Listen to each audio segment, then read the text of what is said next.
Reminiscing about the good old days, these women used to work at various factories at the Nkowankowa industrial site. The factories closed their doors on different occasions in the early 1990s.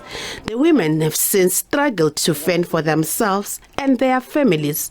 73-year-old Miriam Mushwana says she's been unable to send her children to tertiary after losing her job.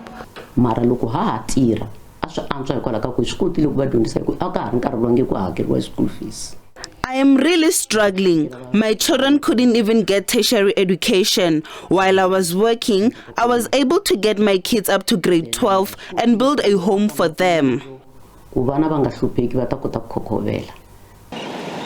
Residents want government to reopen the factories.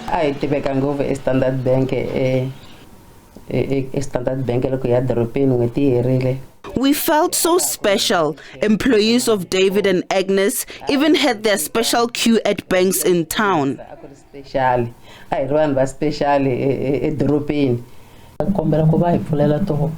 I really wish they would reopen the firms so our children can work.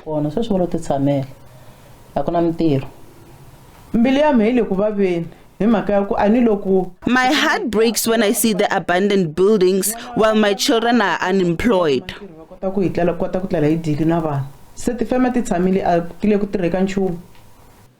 These dilapidated premises used to house a branch of one of South Africa's biggest bus manufacturers, Busaf. A former Busaf employee believes the closure of the branch and many other firms contribute to high crime rates in Nkowankowa. Every morning, the buses that were stopping there alighting the passengers were too many. Everybody says, I'm going to work, than today. Everybody says, I'm going to work. And everybody, even this crime, the crime was very, very, very, very low because each and everyone was tired in the evening when they get home. No one could stay and say, I don't have a job. The Habakuk industrial site in Lebowakgomo is also a shadow of its former glory. Named after one of the biggest former furniture manufacturers, the site was this township's economic hub. Currently, less than 50% of the buildings are occupied, while most of the occupied premises function below their maximum capacity.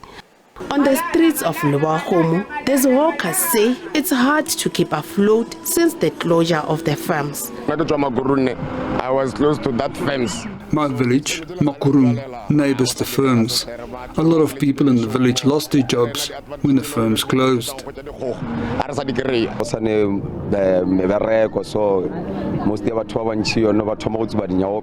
There is no jobs, and some people have even resorted to drug abuse to keep busy.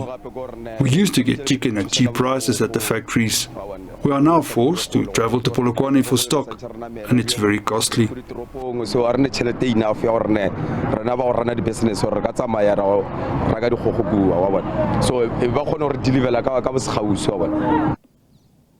The Limpopo Department of Economic Development, Environment and Tourism says plans are underway to revitalize the industrial sites. Biman Baloi, SABC News, Lebowakgomo in Limpopo.